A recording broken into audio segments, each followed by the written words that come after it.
Ich habe tatsächlich ein Faible für Sprachen und dachte mir, Finnisch ist eine Herausforderung. Das versuchst du mal. Bin nicht sehr weit gekommen, aber ja. Markus Richter, mein Name, Staatssekretär im Bundesministerium für Digitales und Staatsmodernisierung. Deutschland ist Frontrunner in der Welt, wenn es um den Einsatz künstlicher Intelligenz in der Verwaltung geht. Wir sind gerade prämiert worden auf einem internationalen Summit in Dubai. Da geht es um künstliche Intelligenz, die wir bei Genehmigungsverfahren für komplexe Infrastrukturen einsetzen. Die Verfahren dauern oft mehrere Jahre und die KI schafft es, diese Verfahrensdauer um 85% zu reduzieren. Die beste Digitalisierung kommt nur dann wirklich an, wenn Menschen es wirklich nutzen. Und deswegen sehen wir eine zentrale App vor, die alle Verwaltungsleistungen künftig abbilden wird. Die werden wir Anfang des nächsten Jahres launchen.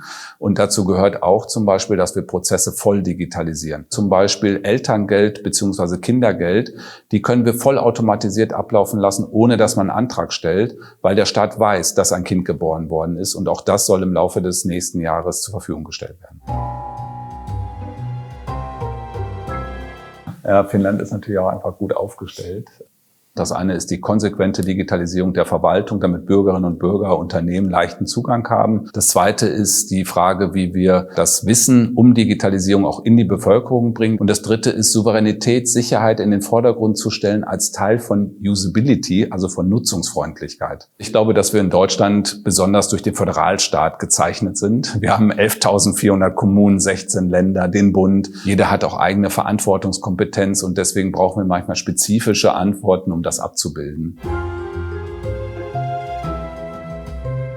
Was ich sehr spannend fand auf Reisen nach Indien, dass dort die Daten laufen und nicht die Menschen. Und dafür bauen wir in Deutschland eine Datenautobahn. Dahinter verbirgt sich nichts anderes, als dass wir Datentöpfe, die in Deutschland verteilt sind, miteinander verbinden. Wenn ich ganz konkret vom Staat etwas beantragen will, dass ich meine Adresse, meine Daten nicht jedes Mal vom Neuen abgeben muss, sondern dass das die Behörde intern sich selber ziehen kann.